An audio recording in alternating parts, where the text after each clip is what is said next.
penuh berkat. Pagi di mana kami boleh bangun dengan tubuh yang sehat, tubuh yang segar. Kami boleh bersama-sama beribadah pada hari ini, pada pagi ini. Tuhan, semua ini karena anugerah-Mu. Kami melewati masa-masa sulit di tengah-tengah pandemi ini bukan karena kami kuat, bukan karena kami hebat, bukan karena kami pintar, bukan karena kekuatan kami semata-mata, tapi karena belas kasihan, anugerah Tuhan yang luar biasa atas kami. Kami sungguh-sungguh bersyukur pagi ini kami boleh menghirup udara. Itu semua karena kebaikan Tuhan. Dan pada pagi hari ini Tuhan, kami beribadah, kami sudah memuji memuliakan Tuhan. Berkenan kiranya Tuhan dengan puji-pujian yang dibawa, yang dipersembahkan kehadirat Tuhan. Dan kalau kami akan mendengarkan firman-Mu, kiranya Engkau mengurapi kami, mengurapi setiap pribadi, setiap orang, semua kami yang hadir Tuhan, mengerti kebenaran firman-Mu, memahami kebenaran firman-Mu, dan melakukan kebenaran-kebenaran-Mu ya Tuhan. Kami sungguh-sungguh bersyukur. Sekalipun pertemuan kami pada siang hari ini atau pada pagi hari ini melalui Zoom, tapi kami percaya Roh Kudus hadir di tengah-tengah kami. Urapi kami semua Tuhan. Berkati jaringan internet, jaringan wifi yang kami gunakan, sehingga semuanya boleh mendengar, semuanya boleh mengikuti rangkaian ibadah ini. Sungguh-sungguh kami berdoa, Roh Kudus menuntun kami, memberikan kami pengertian, memberikan kami hikmat untuk kami melakukan firman-Mu. Di akhir ibadah ini kami juga akan melaksanakan perjamuan kudus. Ya Tuhan, urapi kami. Sehingga perjamuan kudus pada hari ini juga mengingatkan kami pada persekutuan dengan darah Kristus yang tertumpah untuk kami semua. Dan kami sudah dibayar dengan harga yang sangat mahal, dengan darah Yesus Kristus sendiri. Marilah berbicara Tuhan. Marilah berbicara, hati kami terbuka. Engkau mengurapi hamba-Mu yang terbatas, mengurapi kami semua. Kami berdoa yang sakit mengalami kesembuhan, yang mengalami pergumulan Tuhan berikan jalan keluar, yang mengalami tantangan dan kesulitan apapun Tuhan, Engkau yang memberikan jalan keluar yang dahsyat. Kami percaya Engkau tidak meninggalkan kami, Engkau menolong kami, Engkau menguatkan kami. Kami mendengarkan firman-Mu, kami membuka hati kami. Berbicaralah, kami sambut firman-Mu dengan bersyukur. Dalam berkat nama Tuhan Yesus Kristus, kami berdoa. Sama-sama kita umat Tuhan berkata bersama-sama. Amin, amin, amin, amin. Bapak Ibu sekalian, apakah suara saya cukup jelas ya?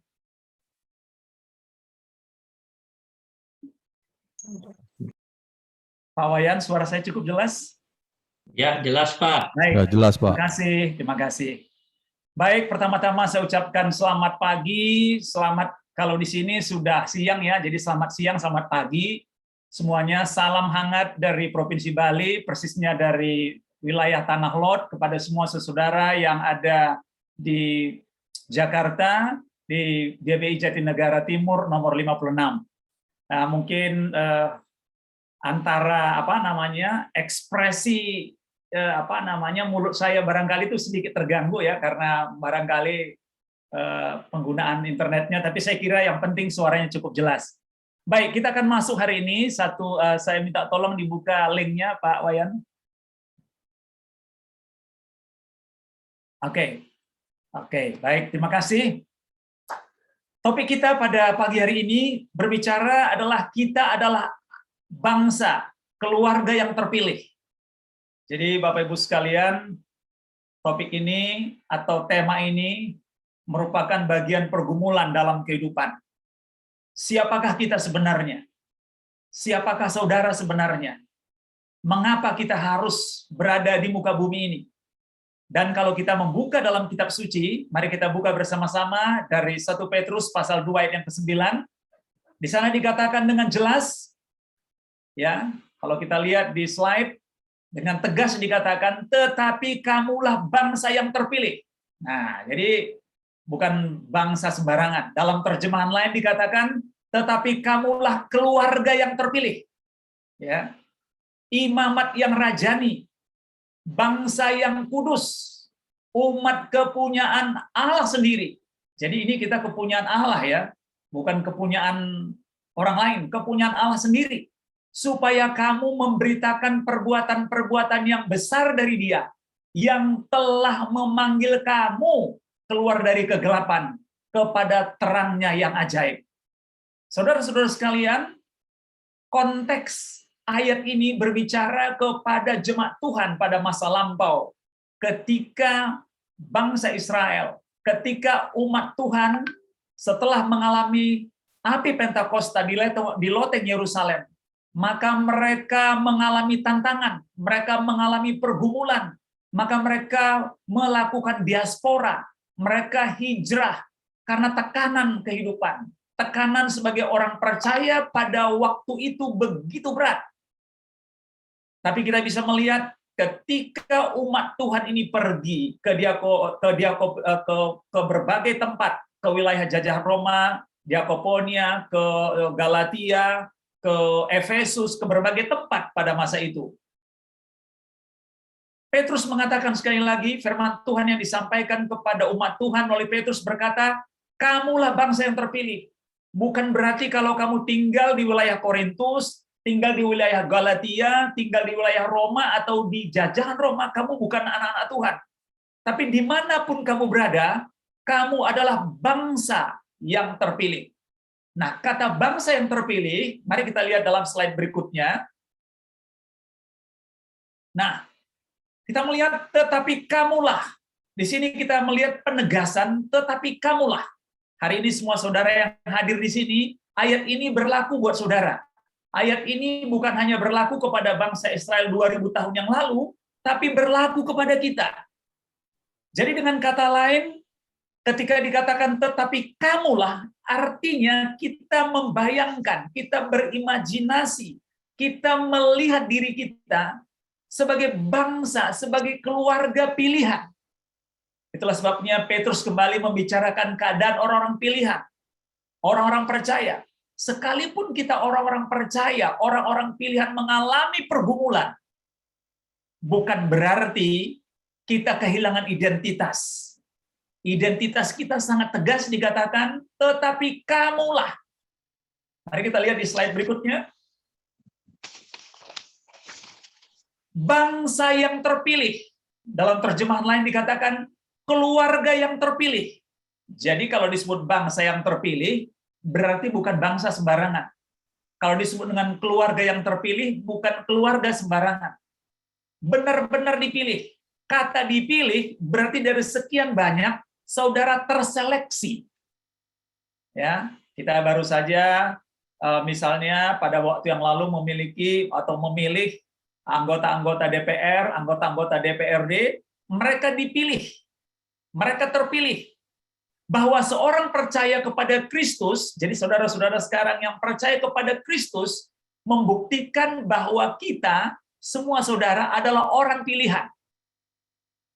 Ya, jadi ini penting kita sadari, kita ini semua orang pilihan, bukan orang sembarangan. Mari kita katakan bersama-sama, saya adalah keluarga yang terpilih. 1, 2, 3. Saya adalah keluarga terpilih. Bangsa terpilih. Jadi kalau namanya bangsa terpilih, keluarga yang terpilih, dipilih Tuhan ya.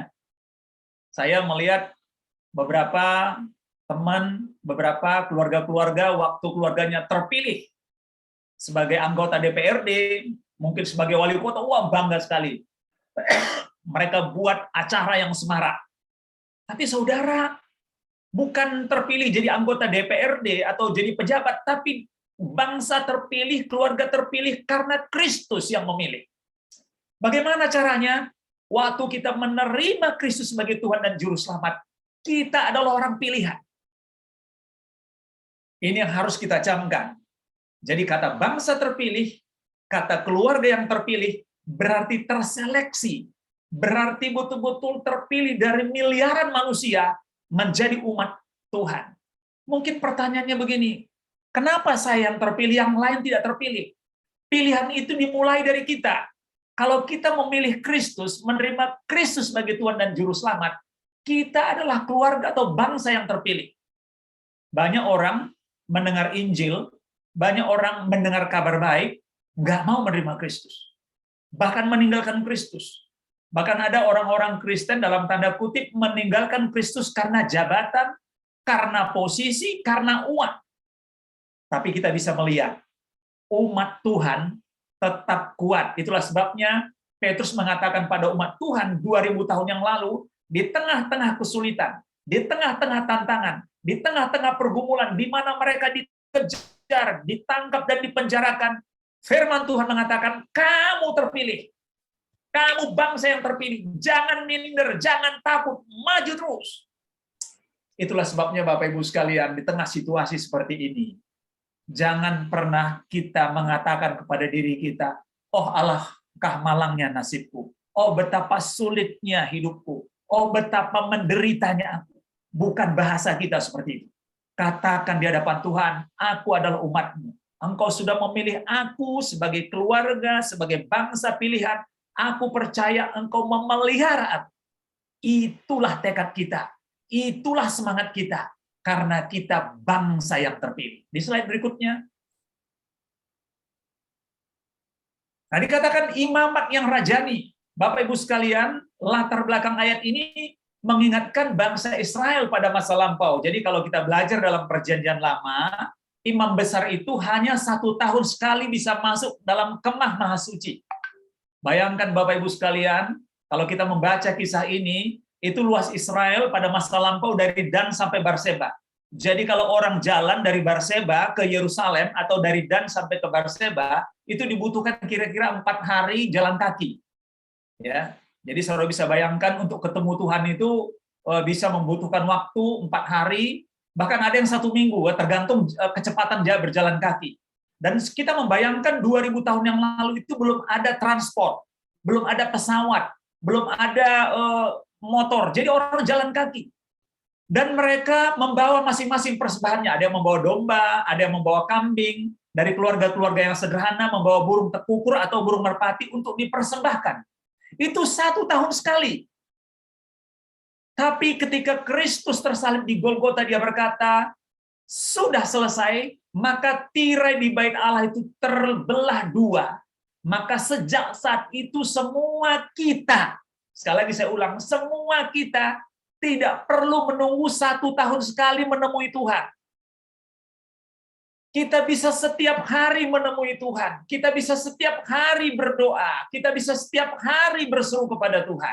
Itulah sebabnya selalu saya mengatakan bahwa doa itu adalah kebutuhan. Sekali lagi saya ulang, doa itu adalah kebutuhan, sama seperti kita bernafas. Kebayang nggak Bapak Ibu sekalian kalau kita berhenti bernapas 5 menit? Bisa pingsan kita, bahkan mungkin bisa mati. Jadi doa itu adalah kebutuhan, bukan kewajiban. Kalau kewajiban bisa diatur, oke, sabar ya, nanti besok, lusa. Tapi doa itu adalah kebutuhan. Makanya kita umat Tuhan di tengah-tengah situasi seperti ini, jangan pernah mengabaikan doa. Itulah sebabnya imamat yang rajani artinya seseorang Kristen itu mempunyai hak masuk kepada Allah. Jadi saudara-saudara sekalian punya hak sekarang untuk bertemu dengan Tuhan Allah tanpa dibatasi lagi oleh tirai, oleh regulasi, oleh aturan-aturan. Tidak ada aturan untuk menemui Tuhan itu. Kalau kamu mau menemui Tuhan, harus sarapan pagi dulu, harus mandi dulu, harus pakai pakaian putih dulu, harus pakai dasi dulu seperti Pak Ejasa sendiri. Nggak ada begitu aturannya.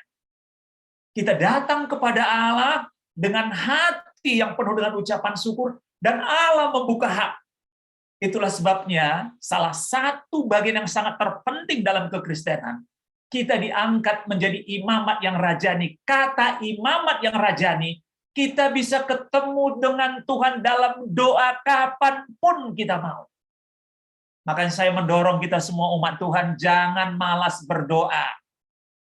Pagi-pagi sebelum kita berangkat beraktivitas, berdoa dulu. Malam sebelum kita tidur, berdoa dulu. Pergumulan-pergumulan kita bawa dalam doa. Percayalah ketika kita terus-menerus berdoa, akan terbuka jalan. Tuhan tidak pernah meninggalkan kita. Amin, Bapak Ibu sekalian. Tuhan tidak pernah meninggalkan kita. Tuhan tidak pernah menutup mata kepada doa kita. Dia mendengar doa kita. Dia mendengar pergumulan kita, dia mendengar seruan kita. Jangan pernah berhenti berdoa. Saudara adalah imamat yang rajani. Setiap saudara yang hadir pada pagi hari ini mempunyai hak untuk masuk menemui Allah dan berkata, Tuhan, ini aku, ini pergumulanku, berikan aku hikmat. Saya percaya saudara semua lulus dari akademi corona ini akan melihat kemuliaan Tuhan dinyatakan dalam pekerjaan, dalam pendidikan, dalam usaha. Bahkan kita pernah berkata bersama-sama, berdoa bersama-sama, GBI Jatinegara Timur juga akan bertumbuh dan menuai jiwa-jiwa untuk kemuliaan bagi nama Tuhan. Mari kita lihat slide berikutnya. Apa yang dimaksud kata rajani bagi orang Kristen? Maka kita bisa melihat dalam arti rohani, orang Kristen memang adalah raja. Dalam bahasa lain, warga kerajaan. Saudara perhatikan dalam Wahyu pasal 3:21, barang siapa menang, ia akan kududukkan bersama-sama dengan aku di atas tahtaku. Sebagaimana aku pun telah menang dan duduk bersama-sama dengan Bapakku di atas tahtanya. Wahyu 5:10. Dan engkau telah membuat mereka menjadi suatu kerajaan dan menjadi imam-imam bagi Allah kita, dan mereka akan memerintah sebagai raja di bumi. Bayangkan Pak Vitalis, suatu saat Bapak akan memerintah di bumi. Ya, bayangkan Pak Wayan, suatu saat Pak Wayan akan memerintah di bumi. Karena Pak Wayan, Pak Yuyung, dan semua kita adalah warga kerajaan, anak-anak Allah yang pada waktunya diberikan kesempatan duduk bersama-sama dengan Allah. Itulah sebabnya kalau kita membaca Wahyu pasal 3 ayat 21 ini, tidak sebanding kemuliaan, tidak sebanding kekayaan, tidak sebanding jabatan yang kita miliki di bumi dengan anugerah, dengan kekekalan, dengan kepastian keselamatan yang Tuhan berikan kepada kita. Begitu hebatnya Tuhan Yesus, begitu hebatnya kasih Tuhan, sehingga Dia memberikan kepada kita hak untuk datang kepadanya. Orang Kristen disebut imamat yang rajani karena orang Kristen melayani raja di atas segala raja. Jadi kalau tadi Pak Wayan memainkan musik, song leaders, semua kita yang hadir dalam ibadah ini, jangan pernah lupa, kita sedang melayani raja di atas segala raja. Dialah Yesus Kristus Tuhan. Jadi saya ingat di kampung saya, Bapak Ibu sekalian ya, saya ini kan dulu dari kampung. Saya masih ingat nenek saya, kalau ke gereja, itu pakai jas, kemudian pakai celana panjang, sepatunya kilat. Padahal dia petani. Itu di kampung saya yang kalau namanya ke gereja, baik ibu-ibu, baik nenek-nenek, semua rapi. Nah, kita kalau di perkotaan kan kadang-kadang lebih rileks gitu. Nah, satu kali saya tanya nenek saya, kalau nenek di sana, kalau laki-laki saya panggil Bulang, ya, Bulang, Nek, kenapa kalau ke gereja mesti pakai dasi, rapi benar, sementara baru pulang dari ladang? Dia mengatakan, kita ini sedang melayani raja di atas segala raja. Kita ini sedang bertemu dengan raja. Itulah sebabnya ketika Bapak Ibu sekalian ada di ruangan di mana kita ada sekarang, jangan pernah lupa, kita sedang bertemu dengan raja.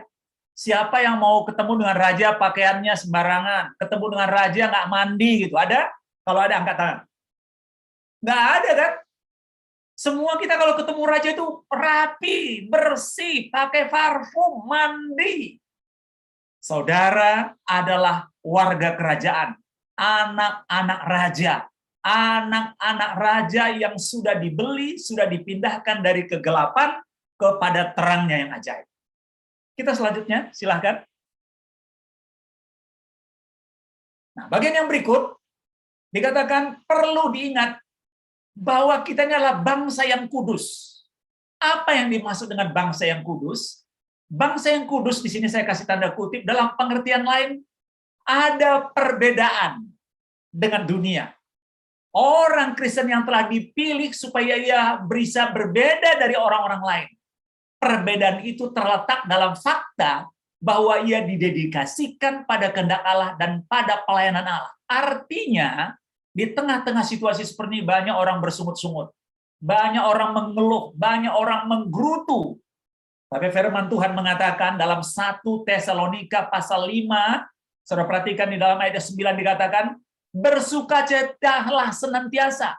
Bersukacitalah senantiasa. Kata senantiasa tidak tergantung situasi sulit atau situasi enak atau situasi di mana saudara banyak uang atau tidak ada uang.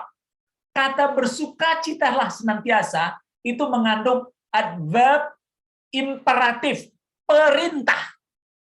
Jadi kata bersukacita itu bukan kewajiban, tapi perintah. Itulah yang membedakan kita dengan orang-orang di luar Tuhan. Kemampuan kita bukan karena kita, tapi karena Roh Kudus memampukan kita untuk bersukacita. Bayangkan bagaimana mau bersukacita, keuangan kita menipis. Bagaimana mau bersukacita, mungkin kita dalam kondisi sakit. Bagaimana bisa bersukacita, mungkin kondisi masa depan kita dalam tanda tanya. Tapi perintah Tuhan mengatakan, bersukacitalah senantiasa. Itulah yang membedakan kita dengan orang-orang di luar sana. Maka kita disebut dengan bangsa yang kudus. Bangsa yang kudus artinya kita berbeda dari dunia. Kita berbeda cara berpikir dunia. Karena apa?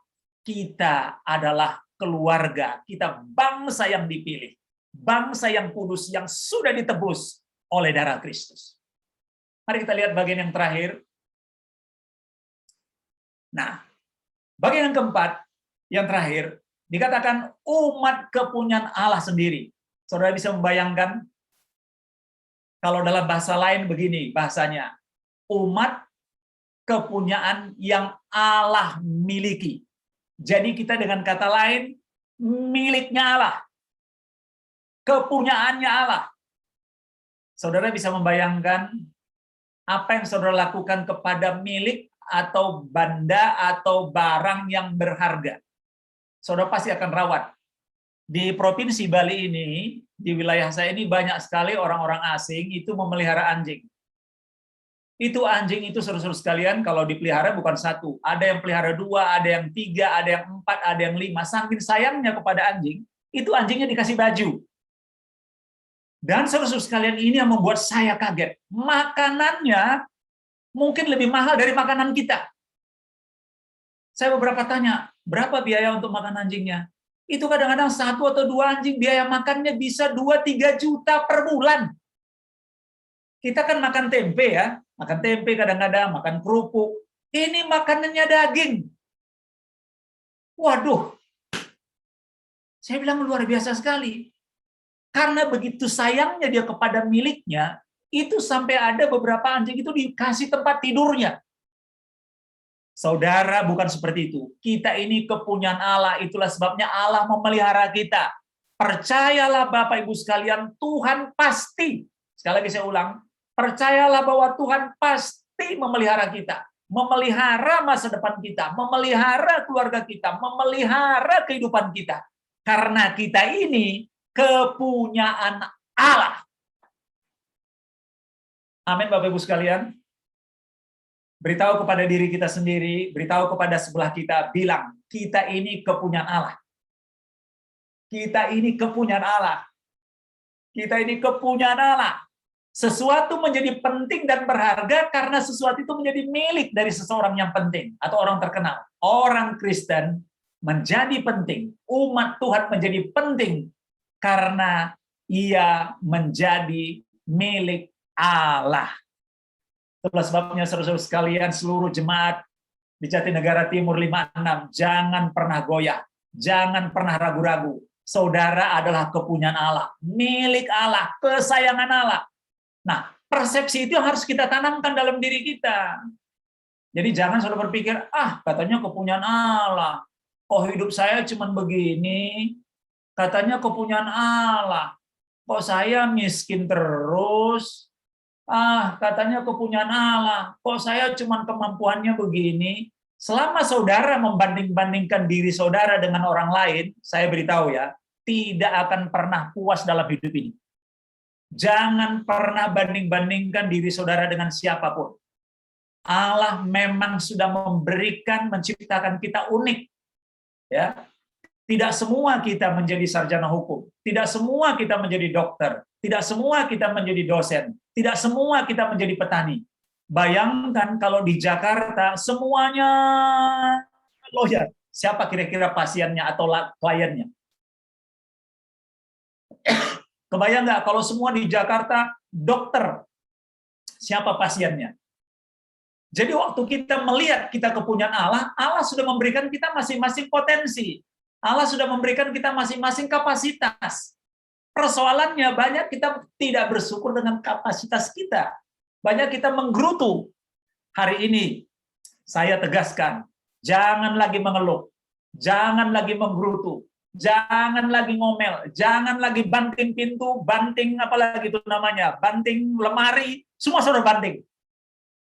Hari ini kita berkata, aku kepunyaan Allah sendiri. Aku percaya cara Tuhan menolongku. Itulah sebabnya tadi di poin 3 saya mengatakan kepada saudara sebagai imamat yang rajani, seharusnya kita datang kepada Allah karena kita diberikan hak untuk bertemu, untuk berbicara, untuk bersekutu dengan Tuhan Allah. Slide berikutnya. Bangsa yang terpilih, imamat yang rajani, bangsa yang kudus, umat kepunyaan Allah sendiri. Sebutan ini sebelumnya hanya diberikan kepada bangsa Israel. Jadi kalau saudara perhatikan ayat ini, sebutan ini hanya dulu kepada bangsa Israel. Hanya orang Israel yang mendapatkan sebutan bangsa yang terpilih, imamat yang rajani, bangsa yang kudus.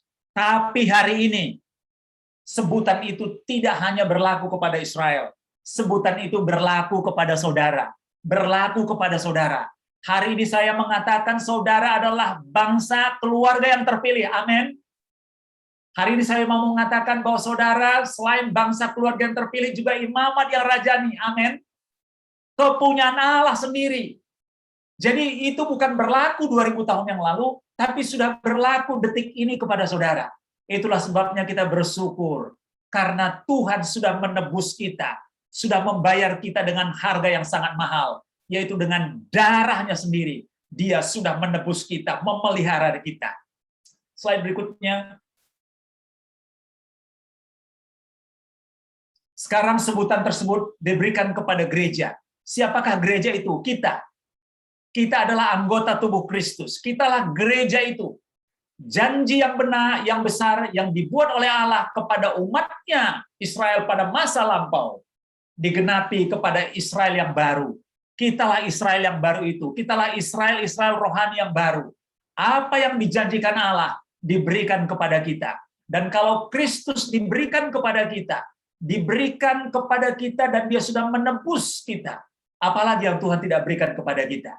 Itulah sebabnya ketika kita menerima dia sebagai Tuhan dan Juru Selamat, kita mendapatkan kepastian keselamatan di dalam dia. Slide berikutnya. Mengapa? Untuk apa Petrus membicarakan pentransferan, perubahan gelar-gelar kepada Israel kepada gereja? Mari kita lihat slide berikutnya. Jadi kalau kita lihat tadi, ditransfer, diberikan juga kepada kita. Supaya kita, dikatakan dalam kitab suci tadi, memberitakan perbuatan-perbuatan yang besar dari dia. Apakah perbuatan yang besar dari dia?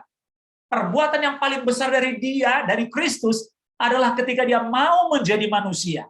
Dia tersalib di Golgota. Dia darahnya tertumpah di Golgota untuk menyembuhkan segala penyakit kita. Seharusnya kita mengalami kematian kekal, tapi karena pengorbanan Kristus, kita dipastikan memperoleh kehidupan kekal. Itulah sebabnya dikatakan dalam bahasa Yunani, aret. Aret artinya kualitas yang baik. Makanya mulai hari ini kualitas kekristenan harus lebih baik. Ya, kita yang bekerja di kantor, kualitas kerja kita lebih baik. Kita sebagai dosen, sebagai pemimpin, kualitas kerja kita lebih baik. Kue yang kita buat, apa yang kita kerjakan berkualitas lebih baik. Kita di perguruan tinggi, kita sekolah berkualitas yang lebih baik, bermutu yang baik. Anak-anak Tuhan seharusnya memiliki keunggulan dalam semua hal. Di sini berarti keunggulan Allah, kebaikan perbuatannya ajaib, atau hal yang membuatnya layak dipuji. Ini menunjukkan satu tujuan objek yang besar untuk mana mereka ditebus. Itulah sebabnya kita memberitakan perbuatan-perbuatan besar dari Dia. Saya mendorong kita semua untuk memberitakan kabar baik. Beritahu kepada orang di sekitar kita. Beritahu kepada teman-teman kita. Kita ini anak-anak Tuhan. Saya mendorong saudara kalau makan siang di kantor, jangan malu berdoa. Ya. Amin Bapak Ibu sekalian. Kalau saudara menyetir mobil lah sebagai anak-anak Tuhan, jangan lampu semua saudara lampu merah diterobos, lampu selip sana sini, ngebut, bertengkar di jalan. Nggak begitu kelasnya. Ya. Saudara kalau masak, apapun yang kalau saudara kerjakan harus berkualitas. Dan orang akan lihat, ini loh anak Tuhan. Itulah sebabnya dunia sekarang tidak butuh khotbah yang hebat. Dunia tidak butuh khotbah yang berapi-api. Tapi dunia membutuhkan kualitas perbuatan kita sebagai umat Tuhan. Slide berikutnya. Yang telah memanggil kamu dari kegelapan kepada terang yang ajaib. Memanggil kamu. Jadi kita sudah dipanggil. Jadi panggilan ini mari kita tangkap. Bahwa saudara, kehadiran saudara di bumi ini untuk memuliakan Dia. Oke, slide berikutnya. Dari kegelapan kepada terang yang ajaib. Jadi saya minta tolong tidak ada lagi umat Tuhan yang masih main judi. Ya, suami istri masih bertengkar. Ya, mahasiswa-mahasiswa masih nyontek. Ya, masih suka ngomel. Kalau saudara masih ngomel, marah-marah, nggak jelas sebabnya, saudara masih membawa ciri-ciri dari kegelapan. Bayangkan orang Israel ketika keluar dari tanah Mesir, walaupun mereka sudah menyeberang Laut Merah, masih mereka membawa mental Mesir, masih melakukan kejahatan, niat yang jahat, masih melakukan percabulan, masih mencobai Tuhan Allah, bahkan menggerutu dan mengomel, dan bersungut-sungut. Bukan itu lagi kelas kita. Terang Allah itu. Terang Kristus ada dalam hidup kita. Dan yang berikut yang terakhir. Mari kita lihat. Kegelapan menunjukkan kepada ketidaktahuan, kebodohan, kesalahan, kesengsaraan, dosa, keadaan tanpa harapan. Sedangkan terang menunjuk kepada kebenaran, kemurnian, sukacita, dan sebagainya. Orang yang tanpa Injil sering disebut sebagai orang yang berada dalam kegelapan. Hari ini Bapak Ibu sekalian, kita semua sudah mengenal Injil. Kita semua sudah mengenal Kristus. Mari hidup kita menjadi garam, menjadi terang. Dengan demikian kita memberitakan, mencitrakan perbuatan Tuhan yang ajaib. Bahwa saudara, saya semua kita adalah imamat yang rajani. Umat Tuhan yang kudus. Slide yang berikutnya.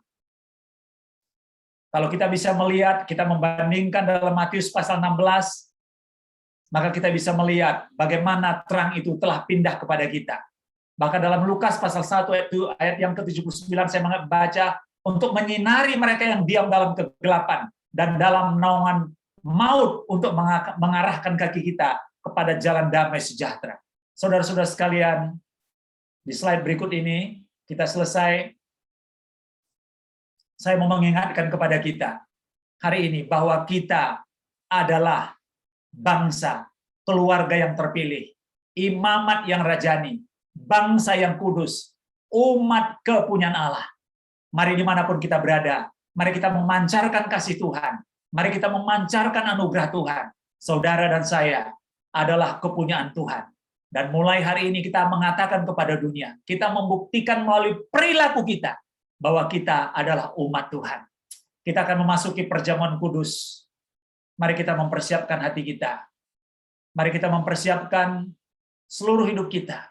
Supaya roti yang melambangkan tubuh Kristus. Darah yang melambangkan, anggur yang melambangkan darah Kristus. Mengingatkan kita bahwa kita bersekutu dengan Allah.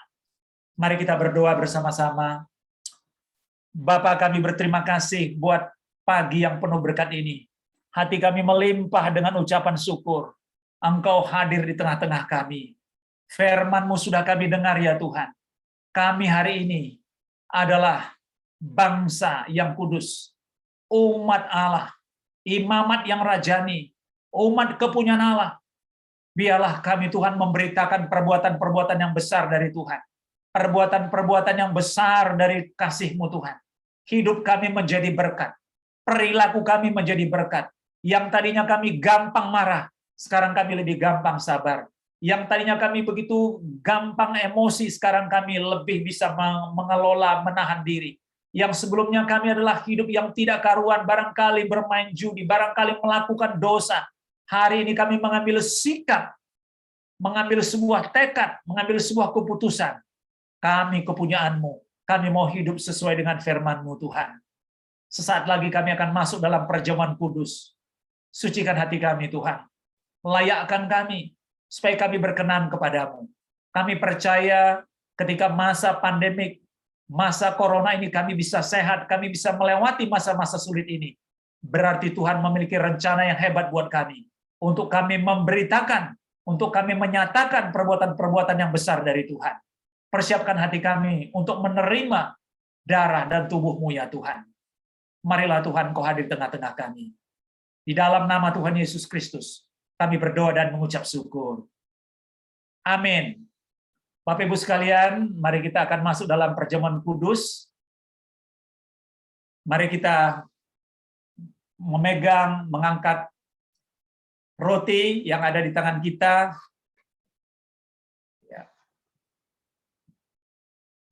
Kita nyanyikan satu pujian, salibnya selama mulia. Kita akan mempersiapkan perjamuan kudus dan anggur yang ada di tangan kita. Mari kita nyanyikan satu kali lagu ini, salibnya selama mulia. Silahkan Pak Wayan.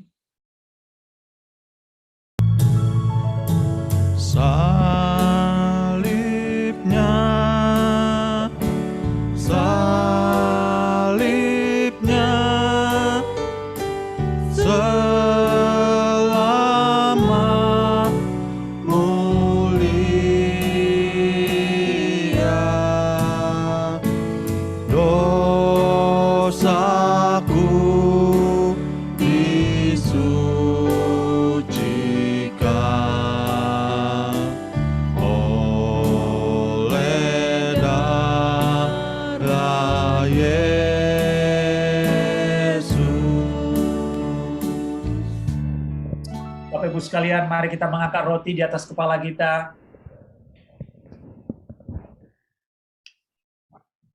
Demikian firman Tuhan. Dan sesudah itu Yesus mengucap syukur atasnya. Ia memecah-mecahkannya dan berkata, inilah tubuhku yang diserahkan bagi kamu. Perbuatlah ini menjadi peringatan akan aku. Bapak Ibu sekalian, Kristus tersalib di Golgota untuk kita. Tubuhnya dicabik-cabikkan karena kasih-Nya kepada kita. Dan hari ini kita angkat roti ini di atas kepala kita yang melambangkan tubuh Kristus yang dicabik-cabik untuk keselamatan kita, pengampunan dosa-dosa kita. Mari kita makan dengan iman di dalam nama Tuhan Yesus Kristus.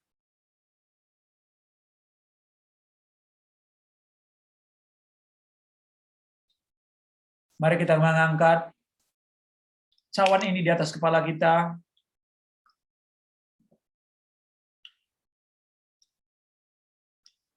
Demikian firman Tuhan. Demikian juga ia mengambil cawan. Sesudah makan lalu berkata, cawan ini adalah perjanjian baru yang dimeteraikan oleh darahku.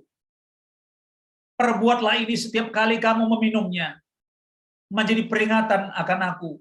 Bapak Ibu sekalian, percayakah saudara bahwa darah Kristus yang tertumpah ini untuk penebusan dosa-dosa kita? Percayakah saudara melalui perjamuan kudus pada pagi hari ini, segala sakit penyakit kita telah disembuhkan?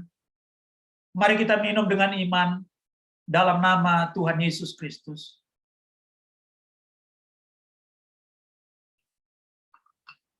Sekali lagi mari kita berdoa. Bapa, kami berterima kasih Tuhan untuk pagi atau siang hari ini.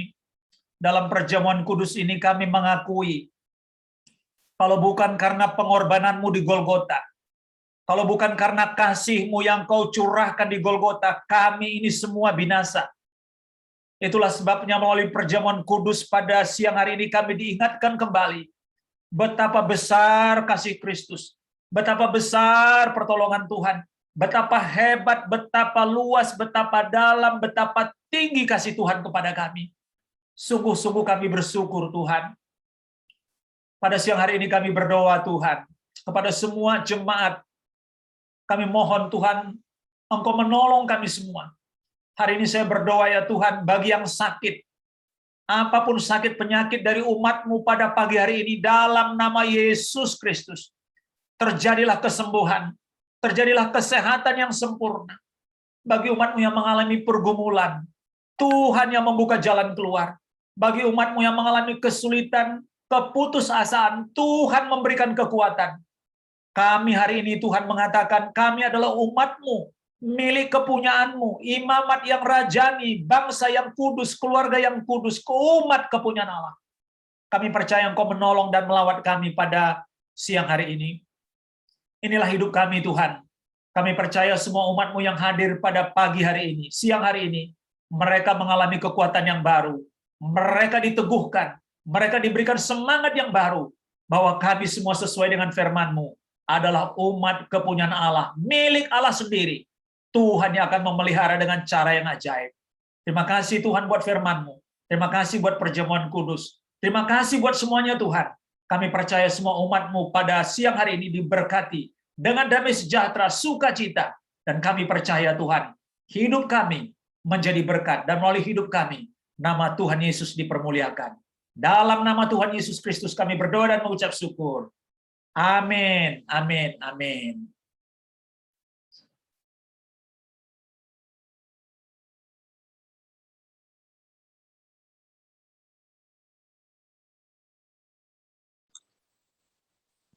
Amin.